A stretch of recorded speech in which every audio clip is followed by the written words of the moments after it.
ध्यान के विषय में कथन चल रहा था और आचार्य श्री कुंद देव ने धर्मानुप्रेक्षा में धर्म ध्यान की प्रधानता से बात की। सर्वोदया टीका के माध्यम से बात बतलाई जा रही थी कि वह ध्यान के बाह्य लक्षण क्या है, अंतरंग लक्षण क्या है, बाह्य चिन्ह क्या है, अंतरंग चिन्ह क्या है, इनका कथन करने के उपरांत अब इसके भेदों का वर्णन प्रारंभ होता है। धर्म ध्यान से अनेक भेदा सन्ति, धर्म ध्यान के अनेक भेद हैं। आज्ञा विषयः, अपाय विषयः, विपाक विषयः, संस्थान रूपयश्चेति तस्य चत्वारो भेदा तत्त्वा सूत्रे प्रोक्ताः। आज्ञा विषय, अपाय विषय, विपाक विषय और संस्थान विषय, ये चार भेद तत्त्वा सूत्र के 9वें अध्याय के 36वीं गाथा सूत्र में कहे हैं।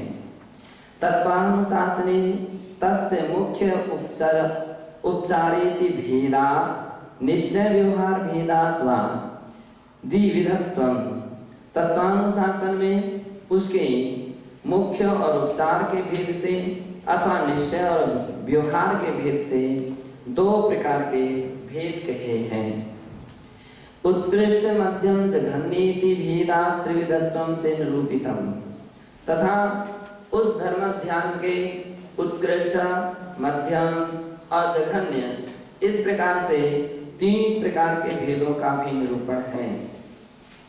कुछ शास्त्रे बाह्य आध्यात्मिकेति भेदात् द्विविधत्वं स्वीकृत्य आध्यात्मिक धर्म ध्यानस्य 10 भेदा स्वीकृताः। किन्हीं शास्त्रों में बाह्य और आध्यात्मिक इस प्रकार से दो प्रकार के धर्म ध्यान कहे हैं और उनमें से आध्यात्मिक जो धर्म ध्यान है उसके 10 भेद कहे हैं। चारित्र सारे स्वसंविद्यं आध्यात्मिकमिति निर्दिश्य 10 भेदा निर्दिष्टः। चारित्र सार में स्वसंविद्यम अर्थात जो स्वसंविद्यात्मक ऐसे आध्यात्मिक धर्म ध्यान के 10 भेद कहे हैं। यथा अपाय विषयः, उपाय विषयः, जीव विषयः, अजीव विषयः, विपाक विषयः, विराग विषयः, भव विषयः, संस्थान विषयः, आज्ञा विषयः, हेतु विषयश्चेति 10 भेद होते हैं। कौन कौन? आज्ञा विषय, उपाय विषय, जीव विषय, अजीव विषय, विपाक विषय, विराग विषय, भव विषय, संस्थान विषय, आज्ञा विषय, हेतु विषय। बाह्य धर्म ध्यानस्य च स्वरूपम हरिवंश पुराणे भणितम्। बाह्य धर्म ध्यान के स्वरूप को हरिवंश पुराण के 56वें सर्ग के 36 से 38 इन गाथाओं में या श्लोकों में ऐसा कहा है। लक्षणं द्विविधं तस्य बाह्याध्यात्मिक भेदतः सूक्तार्थ मार्गणं शीलं गुणमाला अनुरागितः।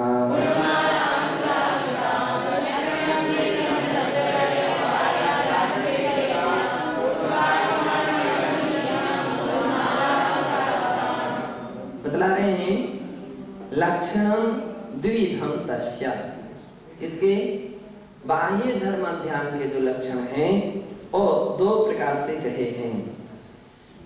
बाह्य आध्यात्मिक भेदतः, एक बाह्य धर्म ध्यान और दूसरा आध्यात्मिक धर्म ध्यान। उनमें सूत्र अर्थ मार्गणम, सूत्र अर्थ की खोज करना उसकी मार्गणा है, अर्थात सूत्र अर्थ की खोज करना, चिंतन करना, कोई ना कोई एक ऐसा मैटर ले लेना, कोई एक ऐसा विषय लेना और उस विषय के विषय में मार्गणा होना चाहिए। मार्गणा यानी शोध होना चाहिए, उसकी खोज होना चाहिए। अगर अपने साधु वर्ग इस सारे काम को करने लग जाए तो जैन दर्शन तो कहां से कहां पहुंच सकता है ना। कोई ना कोई एक मेंटर ले लिया और उस मेंटर पर उनकी पूरी शोध खोज करके बिल्कुल बारीकी से बारीकी मेंटर को तैयार किया जा सकता है।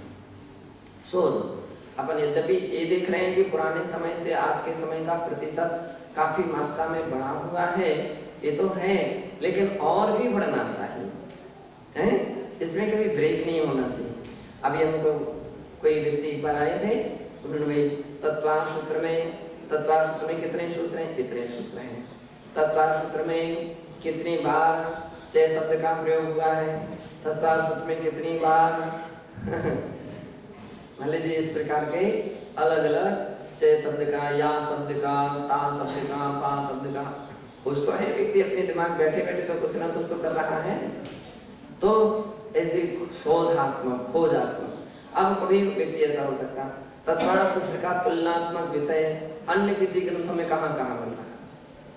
हम लोगों का बिल्कुल शुरू से एक प्रकार का अभिप्राय रहा कि कुछ ना कुछ ऐसी शोध खोज होते ही रहना चाहिए। जब प्रारंभिकता में मान लीजिए हम लोगों ने छह ढाला किसी को पढ़ाई थी, जब छह ढाला पढ़ाई तो छह ढाला के जितने पाद टिप्पण थे लगभग जितने मिल सके, लेकिन अभी वैसे की वैसी रखे, अभी तक प्रिंट नहीं हुआ, तो पाद टिप्पण तैयार किए थे। मान लीजिए त्रिभुवन में जीवन, अब त्रिभुवन शब्द यानी क्या है, ऐसा कहाँ पर आया कि तीन लोक में अनंत जीव, अब उस वाक्य का अनंत जीव, सुख चाहे तो ये वाक्य कहाँ का ऐसा मिला है। तो उससे मिलती जुलती गाथा, श्लोक, सूत्र वगैरह जो भी संस्कृत की टीका वगैरह जहाँ जैसा भी मैटर मिला तो उसको पाद टिप्पण कहा जाता था, है ना। उस विषय से यानी कितना वो मैटर आगम सम्मत है, आगम से कितना मिलता जुलता है, तो पूरा का पूरा उन लोगों ने जो कर रखा था। और इसी प्रकार से जब सिद्धांत प्रवेशिका पढ़ाई थी, सिद्धांत प्रवेशिका का तो क्या कहना, मतलब हमारी अकेली मेहनत नहीं थी, उस समय 4-5-6 जने पढ़ने वाले थे, तो सभी की 4-5-6 जनों को एक अध्याय दे दिया था। एक अध्याय की शोध आपको करना, एक अध्याय की आपको कुछ करने, एक अध्याय की आपको कुछ करने, एक अध्याय की आपको कुछ करना, तो उसके भी पाद टिप्पण तैयार हुए। वो तो कितने सारे विस्तार हो गया था। एक अध्याय के प्रमाणांश जो उसके पाद टिप्पण हुए थे, मुझको लगता 2-2, 3-3 रजिस्टर भरे थे एक अध्याय, है ना। और पूरे जब 100 अध्याय की तो इतनी बड़ी फाइल बनी थी। अब लेकिन वो हाथ से छूट गई, अब कहीं पता ही नहीं पड़ रहा है कि वो फाइल कहाँ गई। काफी समय तक रखते रहते, काम करना रख लेना, ये उस समय तक प्रयोजन रहता था। प्रकाशन कराना, प्रिंट कराना और ये कराना, इसमें ज्यादा उदासीनता नहीं रहती थी। हम ऐसे लोगों के भावना रहती थी, मेरे सब नाम के लिए काम हो रहा है, नाम के लिए, तो उस नाम का डर लगता था। अरे कोई ऐसा ना सोचे कि सब नाम के लिए सब अध्ययन करते हैं, नाम के लिए पढ़ते हैं, केवल इस प्रकार की ख्याति पूजा के लिए ये प्रयासरत रहते हैं। तो हम लोग क्या करते थे कि बस लिखा पढ़ा और रख लिया, लिखा पढ़ा और रख लिया। तो अब वो कहीं किसी के हाथ में पहुंचा और वापिस नहीं आया, जहाँ तक है अपने ही किसी मान लीजिए निकटवर्ती के हाथ में पहुंचा, देखने की दृष्टि से लिया तो लिया, फिर ना हम लोगों को ध्यान मांगने का ध्यान रहा, ना उनको देने का रहा, बाद में स्मृति से बाहर हो गए। इसी प्रकार से 24 ठाणा का भी पाद टिप्पण तैयार किया था, सबका पूरा पाद टिप्पण तैयार किया था। मात्र जिन जिन पॉइंटों से मैटर नहीं मिला था, बाकी सब मिल गया था। 1-2 पॉइंट ऐसे रह गए थे जिनके मैटर नहीं मिले थे। विशेष करके वहाँ पर जो घटित किया ना, तीसरे गुण स्थान में 1 धर्म ध्यान, चौथे गुण स्थान में 2, 5वें गुण स्थान में 3 और 6ठे गुण स्थान में 4 धर्म ध्यान। तो ऐसा कहीं उसका हम लोग खोजते रहे, अलग अलग विभाग ऐसे गुण स्थानों के अनुसार धर्म ध्यान के नहीं मिले थे। बाकी काम तो कुछ ना कुछ तो चलते ही रहता था। तो ये अपने अंदर में होना चाहिए, कोई एक मेंटर लेना, कोई अब जो जिस विषय में कुशल है, जो जिस विषय में निष्णात है, तो उसमें अभिरुचि है, तो उसको उस विषय में काम करते चले जाना चाहिए।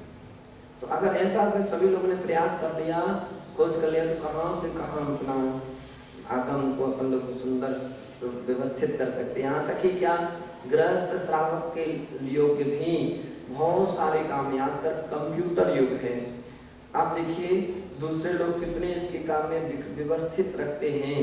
आज अपन देखो हर संप्रदाय में, चाहे वो वैदिक परंपरा हो, चाहे वो बौद्ध परंपरा हो, चाहे मान लीजिए पीताम्बर परंपरा हो, चाहे वो मुस्लिम, आप देखिए ऐसे ऐसे वो वेबसाइट क्या बोलते हैं वो, नहीं वेबसाइट नहीं,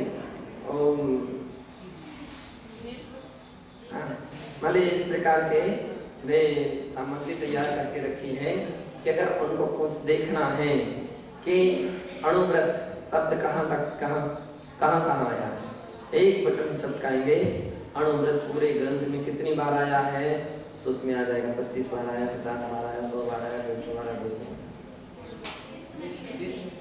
है ना, जो भी हो। तो इस प्रकार का उसका ऐसा सिस्टम है।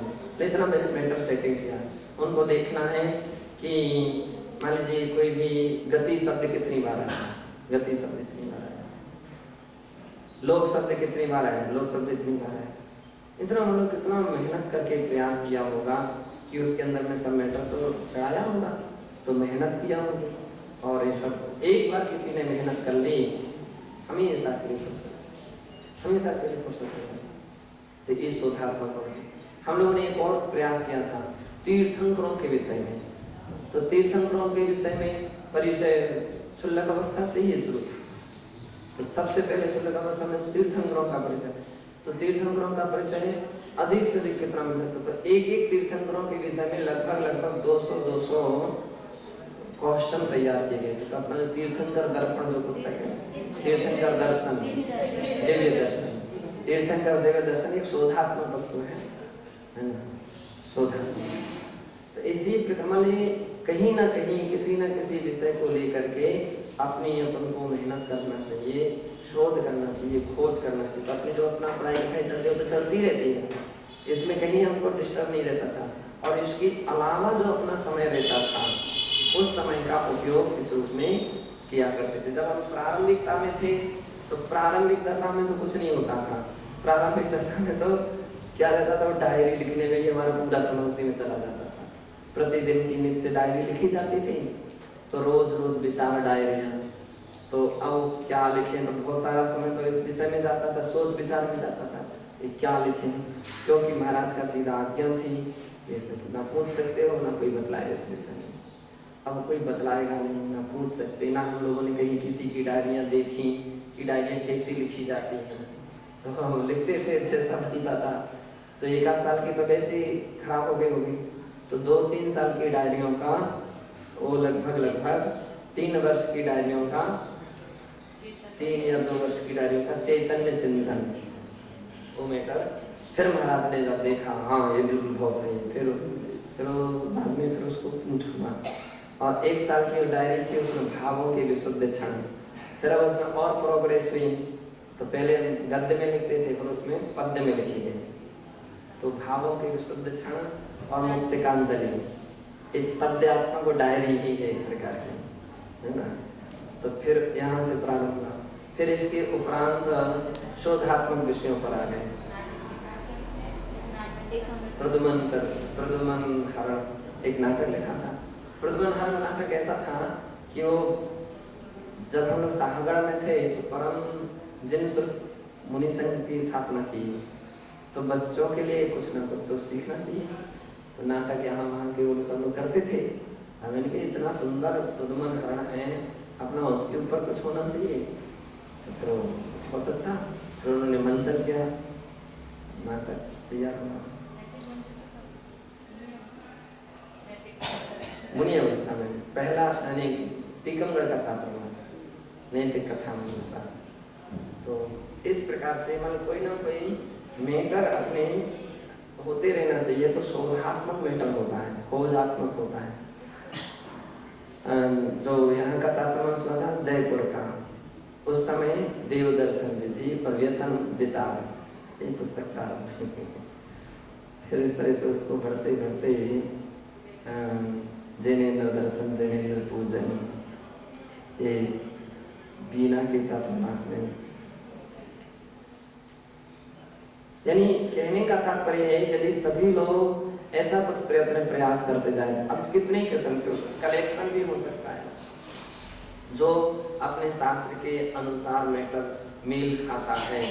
दूसरी जगह क्या कहा, इस विषय में क्या कहा, दूसरी जगह क्या क्या कहा। अब देखिए कलेक्शन भी वैज्ञानिकों ने मान लीजिए देव दर्शन के विषय में, या मान लीजिए रात्रि भोजन के त्याग के विषय में, मांस नहीं खाने के विषय में, शराब नहीं पीने के विषय, अष्टमूल गुण के विषय में, अष्टमूल गुण के विषय में वैज्ञानिकों ने क्या कहा, पानी छाने के विषय में क्या क्या कहा। तो ऐसे अगर शोध खोज होती रहे तो वास्तविकता में बहुत बहुत बड़ा काम किया जा सकता है और धर्म को हम कई गुनी मात्रा में विकसित करते हैं। जैसे कंप्यूटर बदला ना, कंप्यूटर में एक मैटर ऐसा है, कहीं ग्रंथावली तैयार करना, कहाँ कहाँ अपने शास्त्रों में कितने किस्म के 20,000 अपने पास अभी संकलन किया ना, 20,000 ग्रंथों को अभी हम लोगों ने किया है। ग्रंथों को कितने कहाँ कहाँ कैसे कैसे है ना, तो कितनी लाइब्रेरियों में कौन कौन से ग्रंथ हैं। वजह से कुछ ना बैठे खाने के कुछ खाली तो रहते ही नहीं, और जो अध्ययनशील वाले रहते हैं ना, रुचि रखने वाले, उनके लिए भी काम देते ही रहते हैं। ये काम करो, ये काम करो, ये मैटर करो, ये मैटर करो, ये मैटर करो। अपने संग में कितनी सारी माताजियों ने कितनी सारी पुस्तकों का संपादन कार्य किया, कितनी सारी पुस्तकों का संपादन किया। संपादन करना, अब संपादन मामूली तो नहीं रहता है, संपादन भी टेढ़ी ही रहता है। संपादन यानी वो सारे के सारे मैटर को आगे पीछे सेट करना, उसका प्रमाण देखना, उसको सही करना, शुद्ध करना, कम है तो अधिक जोड़ना, जो अधिक है तो सारा का सब तो पूरा, भले वो समझो खुले मटेरियल है और वहाँ बैठ करके पूरी मशीन तैयार करना है, एक इसका नाम है संपादन। तो वो सारे मैटर को सेट करना। कुछ लोग ऐसे भी हैं कि जिन्होंने करेक्शन के काम किए हैं, ये भी बहुत बड़ी टेढ़ी चीज है, क्योंकि आमतौर पर तो जहाँ भी कोई टाइप करने वाले रहते हैं उनको भी जन्नत है, कहीं के कहीं कहीं के कहीं शब्दों को ऐसा रखते हैं। अब कितने सारे मैटर को प्रमाण सही देखना, ग्रंथों से मिलान करना। अपन ने तो लिख दिया, अब हो सकता है लिखते समय 111 लिखना हो तो अपन ने 111 लिखे, और लेकिन वो ऐसी तरह से लिख गए कि 116 है इंग्लिश के, कि 119 है, क्या है ना।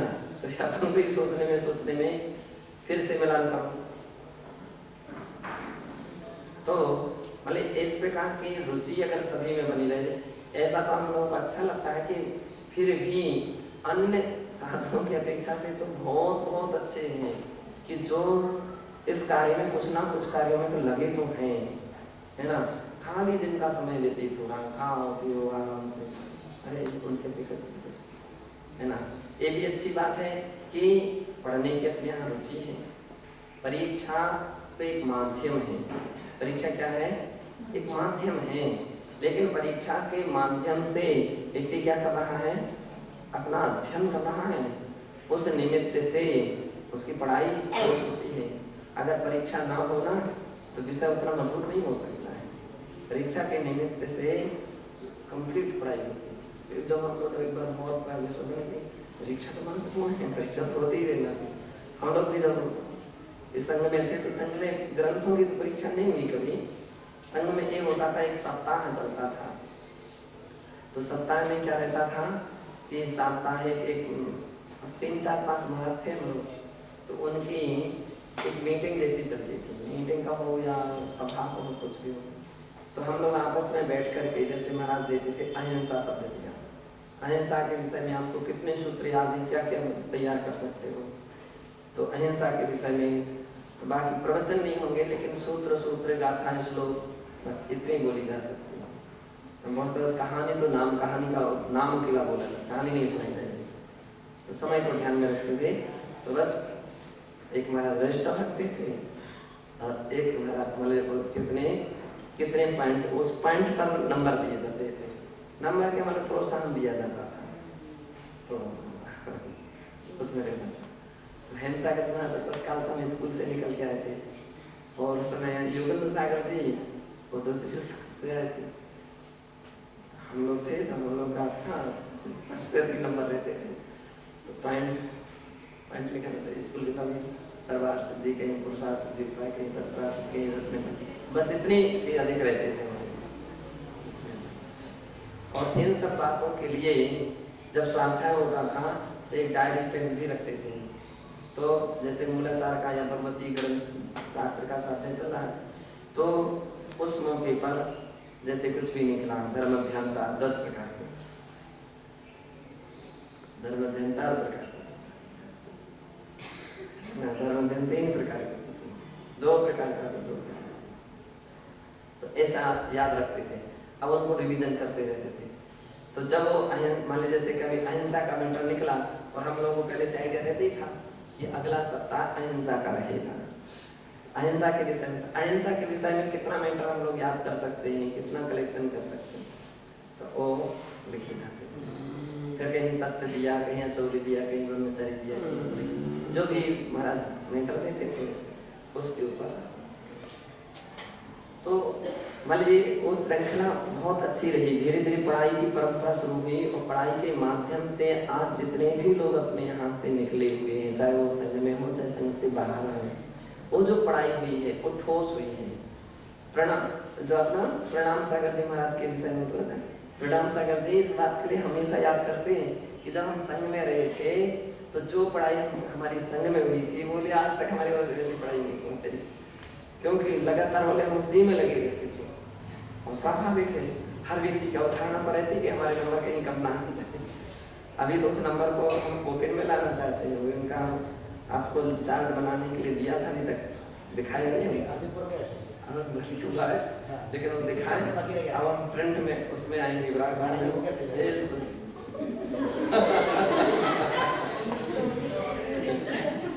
ताकि कम नंबर वालों के अंदर में और गति आए कि अब हमारे नंबर कम ना रहे। अभ्यास करने के लिए तो तरीका है ही, कोई ना कोई तरीका है, उसको हम सामने लाना चाहिए कि अभी तक कितने विषय की कितने लोगों ने परीक्षाएं दी, कितने लोगों ने कितने विषय की परीक्षाएं दी। एक चार्ट निकलेगा जिसमें कितने कितने क्लासों में कौन कौन पढ़ते हैं, और नाम क्रमिक रहेगा, और जो नहीं पढ़ते हैं उनके स्थान पर 0 लगा रहेगा। इनकी कोई क्लासें नहीं चलती, 1 क्लास चलती है, 2 क्लास चलती है, बाकी क्लासों में क्लासों का रेस्ट हो रहेगा, क्लास नहीं। अब उनके लगे थोड़ा तो महसूस हो कि हमारे भाई अपनी क्लास नहीं है, अब लोग कोई भी देखेगा कालांतर में तो इनका क्या होगा, उनका एहसास तो होना चाहिए कि भाई, ताकि वो भी उसको उत्साह जगे। तो ये तरीके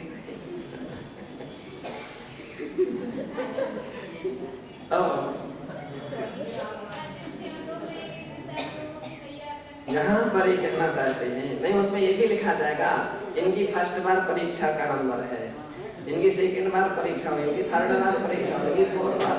हाँ वो समझ, पहली परीक्षा में इतने, दूसरी परीक्षा में इतने, तीसरी परीक्षा में, हाँ कोई 9 साल में, कोई 1 साल का पढ़ाई है। शास्त्र के अर्थ की खोज करना चाहिए। क्या करना चाहिए? शास्त्र के बहुत सारे ऐसे शास्त्र के अर्थ रहते हैं, उनकी खोज करना चाहिए। मान लीजिए जितने अध्ययनशील व्यक्ति हो जाए, तुलनात्मक अध्ययन। अब आप कभी कभी देखोगे शास्त्रों में कितने कितने लोग मेहनत करते हैं, कैसी मेहनत करते हैं। मान लीजिए जैसे अणुव्रत शब्द आया, इस अणुव्रत शब्द से जैन शास्त्रों में कहाँ कौन से ग्रंथों में अणुव्रत का उल्लेख है, वो तो ठीक है। जैनेतर शास्त्रों में कहाँ तक उल्लेख है। फिर दार्शनिक लोगों ने कहा इस विषय में क्या कहा, सोच करने के तरीके करते जाइए। अब जब वो सारा संकलन उसके पास तैयार हो जाएगा तो बहुत कीमत रखेगा उसके द्वारा जो लिखी हुई। आप देखना बहुत सारे पुस्तकें तो बहुत सारे लोग लिखते हैं, लेकिन कच्छु कोई काम की नहीं समझ में आती है ना। कुछ तो ऐसी रहती हैं कि बस व्यक्ति शायद एक बार से द्वारा भी नहीं देखता होगा। जबकि हम समझते हैं पुस्तक हमारी ऐसी होना चाहिए, जो शोधात्मक मैटर ऐसे होना चाहिए कि शोधात्मक ऐसे मैटर होना चाहिए कि व्यक्तित्व तिजोरी में रखेगा उसको। इतनी महत्वपूर्ण सामग्री उसके अंदर भर दो, इतनी महत्वपूर्ण सामग्री भर दो, संभाल करके रखेगा। किसी से कुछ भी नहीं हो सकता है, शब्द से ही, शब्द सामंजस्य के प्रयास कर सकते हैं।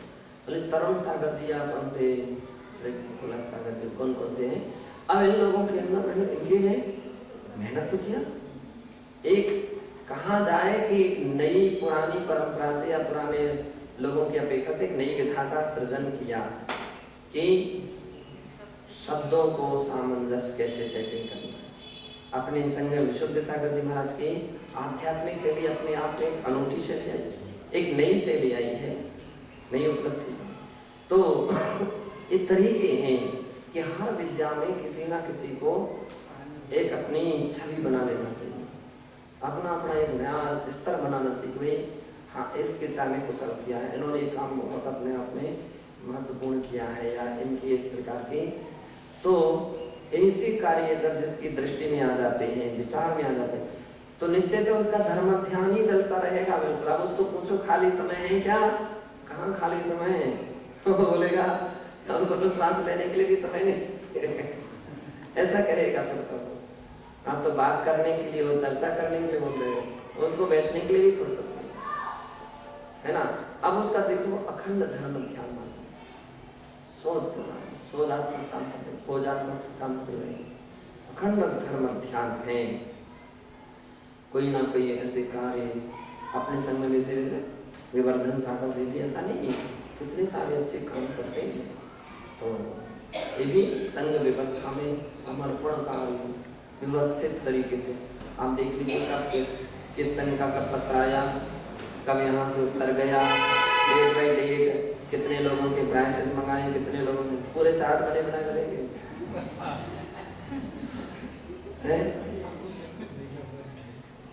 लेकिन महत्वपूर्ण बात है सारा काम सागर जी, कहीं बड़ी माता जी, अभी जो कल के कार्यक्रम की जो रूपरेखा है तो बड़ी माता जी का पूरा लक्ष्य रहा, सही रहा कि कैसे क्या कहाँ से।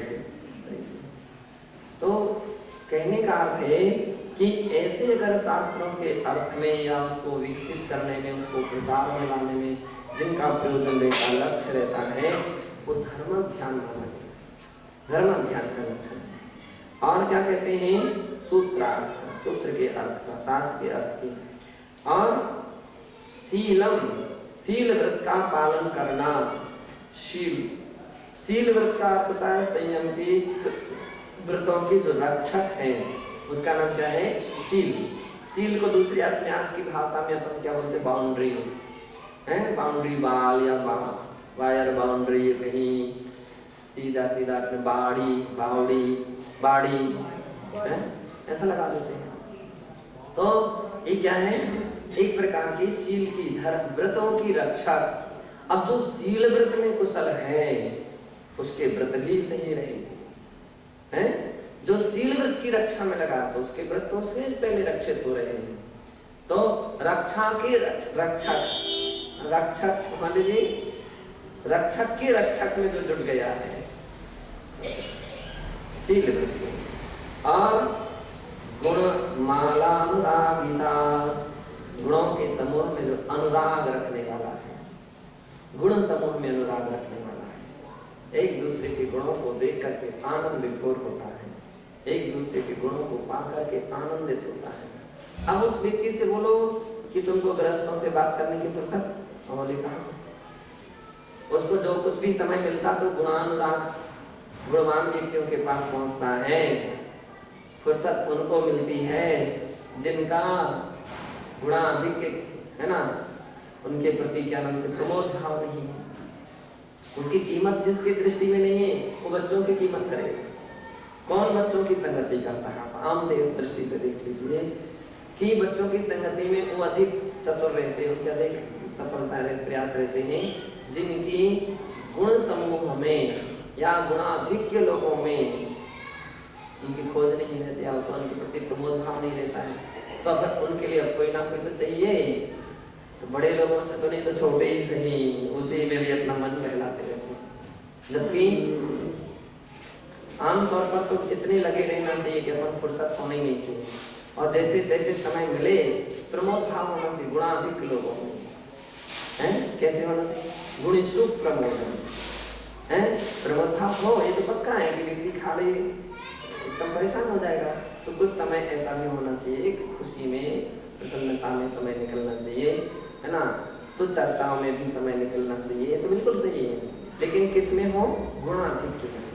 अब गुणाधिक्य व्यक्ति जो चर्चा करेगा वो कैसी चर्चा करेगा? वो तो कुछ ना कुछ अच्छी बात करेगा, धर्म की बात करेगा, कोई शास्त्र की बात करेगा, कोई ना कोई तत्व की बात करेगा। तो दोनों काम हो गए। केली करे श्रुत माहि जिनेश्वर केल, जिनेश्वर के लघुनंदन केली कर रहे हैं, खेल है, खेल चल रहा है, इस प्रकार का खेल है। लेकिन किसका खेल है? शास्त्रों के कोई ना कोई मैटर को लेकर के, तत्व की बात को लेकर के प्रसन्नता हो रही है, आनंद विभोर हो रही है। साधु इसमें आनंद विभोर होता है। जब भी चर्चा करते हैं आप देखो आनंद विभोर बोलेगी। जो खुशी जो आनंद बच्चों की संगति में नहीं मिल सकता है, उससे भी कई गुना आनंद अपन को साधु संतों की संगति में मिल जाता है, इस समूह में मिल जाता है। तो मान लीजिए कहने का तात्पर्य है कि ये सब स्थितियां कब बनती हैं? ये तभी बनती हैं जबकि व्यक्ति का चिंतन गहरा होने लग जाए, तो फिर उसकी दृष्टि में पकड़ सही होने लग जाएगी और गुणाधिक्य जो देख करके गुणों के समूह में अनुराग उत्पन्न होता है। ते तो गुणों की वृद्धि होती है। और क्या रहे हैं? जम्भा जम्भा क्षुतोद्गारा प्राणपानादि मंदता निभृतात्मक वृतात्मत्वं तत्र वायं प्रकीर्तितम्।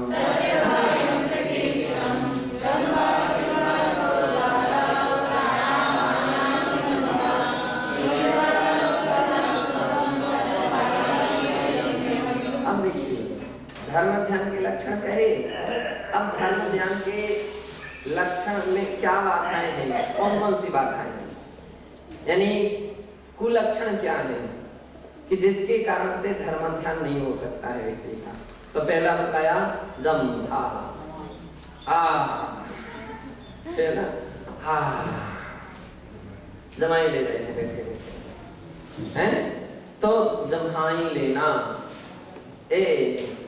कौन सा ध्यान चल रहा है? प्रमाद का लक्षण दिख रहा है, ये धर्म ध्यान नहीं है। कौन सा? प्रमाद। क्या चलता है? अंगड़ाई लेना, हाथ पसार रहे हैं कहीं, पैर पसार रहे हैं कहीं, ये सब क्या है? अंगड़ाई लेना। धर्म ध्यान की विपरीतताएं हैं, समझ लीजिए। तत्व ज्ञानी नहीं है, तत्व ज्ञानी नहीं है सो नहीं है, और उसके पास धर्म ध्यान भी नहीं है। क्यों? क्योंकि विपरीत लक्षण दिख रहे हैं ना। जम्भाइयां अच्छे पुरुष की पहचान नहीं है। कभी कदाचित कोई अस्वस्थ होता है, बीमार होता है, थका हुआ होता है, कभी कदाचित एक बार मान सकते हैं। लेकिन कुछ लोगों की तो आदतें जैसी बच जाती हैं, उनको बड़ा आनंद आता है उसमें बैठे बैठे लेते रहते हैं। और जमाई की तो एक और समस्या है। जमाई की एक समस्या, जब तक कोई पूरी जमाई ना ले लेना तब तक वो आती सी रहती है। लेकिन धर्म ध्यान का लक्षण नहीं है। अंगड़ाई लेना, जम्हाई लेना, और क्या है? जम्भा जम्भा क्षुतोद्गार। बैठे बैठे कुछ लोगों की सीख लिए रहती कुछ ना कुछ खाली बैठी बैठी, कोई काम नहीं है सीखो, वो बैठे बैठे सीखते ही रहते हैं, बड़े सीख लेना। और फिर क्या है? और दूसरा विशेषता दे रहे हैं उद्गारा, डकार लेना। ओम ओम। कुछ लोगों की इतनी रोज रोज सुनते हैं कि इतनी जोर से डकार लेते हैं कि वो पूरा मोहल्ला तक घूम जाए, है ना। एक डकारें क्यों आ रही हैं? अभी सोचो क्यों आ रही हैं? इसका आयुर्वेदिक ग्रंथ क्या बोल रहा है? कि डकारें किसको आती हैं और क्यों आती हैं, गैस्ट्रिक की बीमारी किसको होती है और क्यों होती है, तो उसके पीछे दो सिद्धांत हैं। पहला सिद्धांत ये कि अजीर्णपन है, उसकी कब्जियत है, उसका कब्ज होने के कारण से उस पर खाने पीने पर ब्रेक नहीं है। जिन वस्तुओं से कब्ज बढ़ता है, जिन वस्तुओं से अपचन होता है, उत्तम तरीका है कि उन वस्तुओं को कम करे, सादा भोजन पर आ जाए, बिल्कुल सादे भोजन पर आ जाए, और जिसका साधन भोजन होगा ये कम हो जाएगा।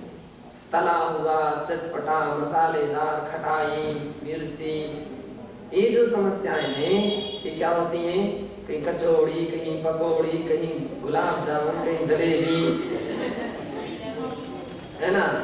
अब बस तो रही नहीं, तो आप लेते जा रहे हो, तो कहीं ना कहीं तो विकृति खड़ी करेगा, अब ऐसी समस्याएं खड़ी कर देता है।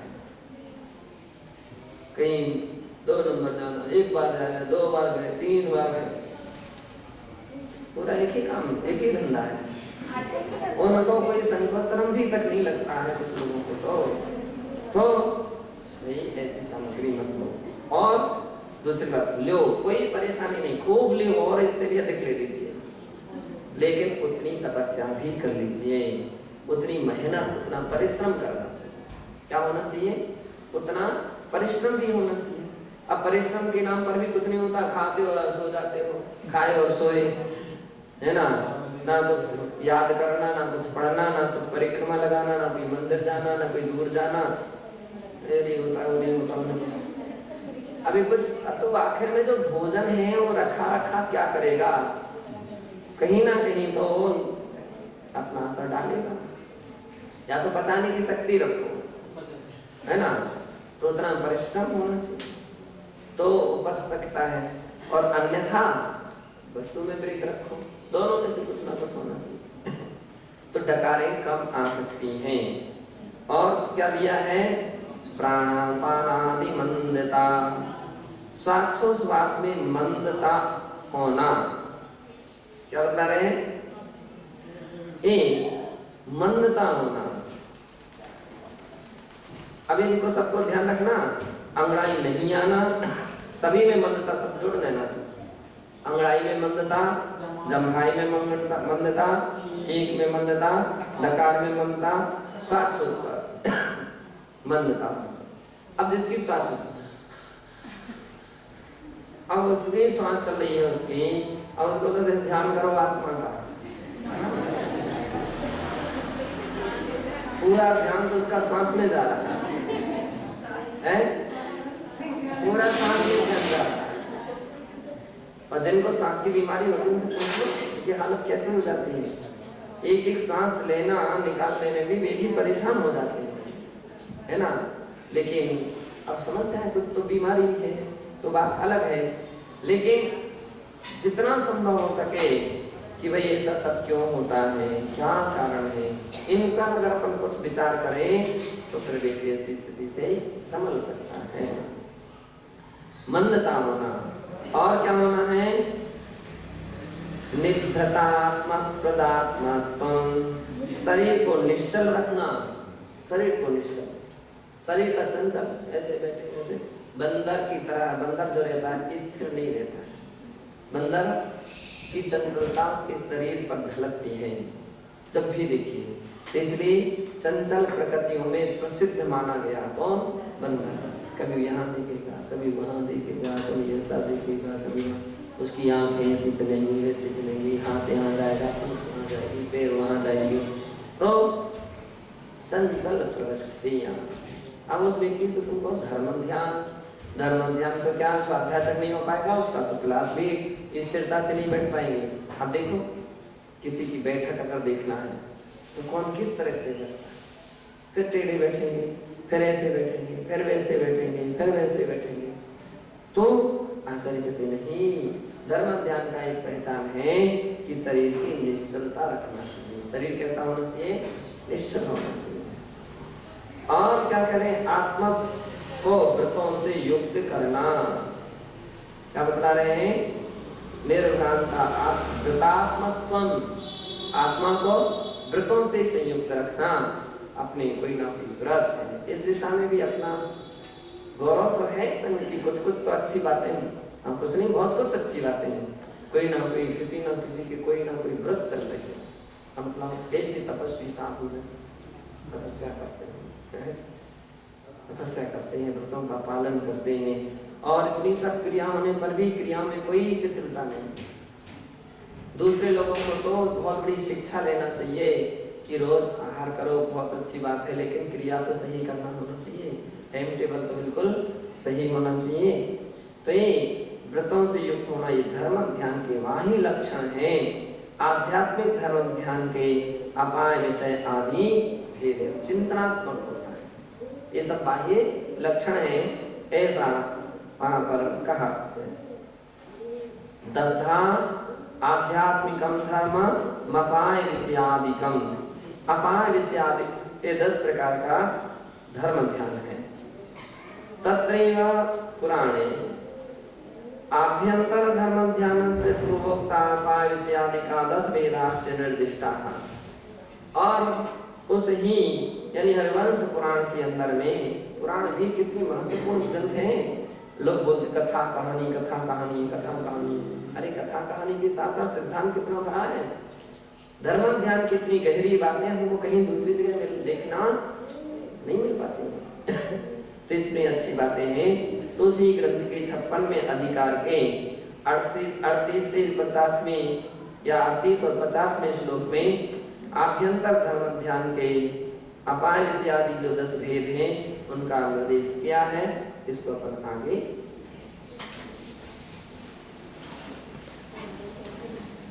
तथा प्राणिक श्रद्धा निष्ठा क्रियायाम पूर्वाचार्यां क्रमेण सकल धर्मस्यार्थं भाव प्रजावंदनं स्तोत्रं श्री